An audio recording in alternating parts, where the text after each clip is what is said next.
Hello everyone.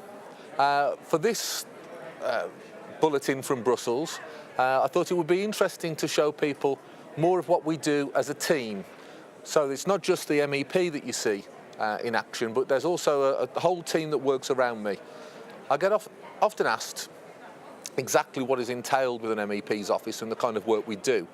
And it's something that we haven't really spoken about enough, I think, during the years we've been out here.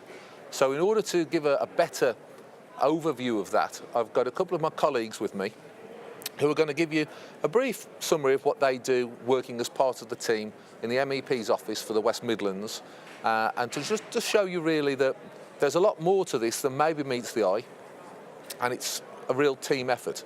So first of all, I'm going to turn to Alex, who works in the local constituency office as a local assistant for me in the West Midlands.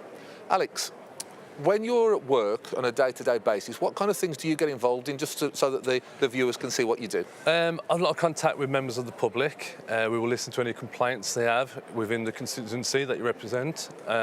We do our best to help people with casework, any matters that need resolving, issues that have been ongoing for some time. If it's something we can't deal with directly, we can handle it to the local council for those to deal with it. And pretty much just keeping us represented in the area, and the UKIP flag flying and everything we do. Right, so in terms of the European office, really, it's just a case that they know that their MEPs there listening, and you're my eyes and ears when I'm out here. Exactly. When you're out here, we're out there and fully aware of what we do for you. Great. And that's it.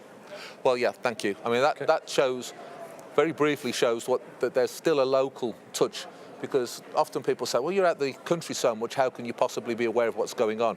But with Alex and the team that works around him, I'm constantly kept abreast of matters in the West Midlands. So it may seem that we're remote, but we're not. But there's another part to this as well. There's a European office out here. Within this huge building out here in Brussels, we have a very well-equipped office, which we have a couple of members of staff who work in. And one of the ones who's with us today, a key member of the staff, is Martin Day. And Martin, if you can just briefly as well, just give an overview of what you do in the European office and how that sort of impacts upon day-to-day life and the work that we do. Yeah, my role as a parliamentary aide is quite a varied one.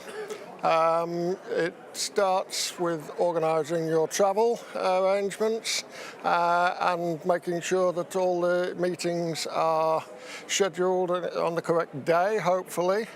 I'm the first port of call for lobbyists who approach the Parliament with a cause, and I also do a lot of research, a lot to do with the lobbyists who approach us to see if their cause is worth pursuing.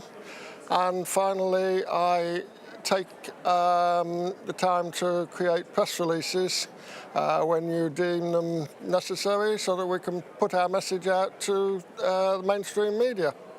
Great, thank you, Martin, thank you. So as you can see, over the coming months that we're still out here, there's a team at work which is going to have its sort of eyes open at home, but also out in Brussels. We're making sure that whatever information we get gets disseminated as best we can back to the public in the UK. There is no point at all in having a member of the European Parliament out here if we don't tell you what we do. And in the past, we've been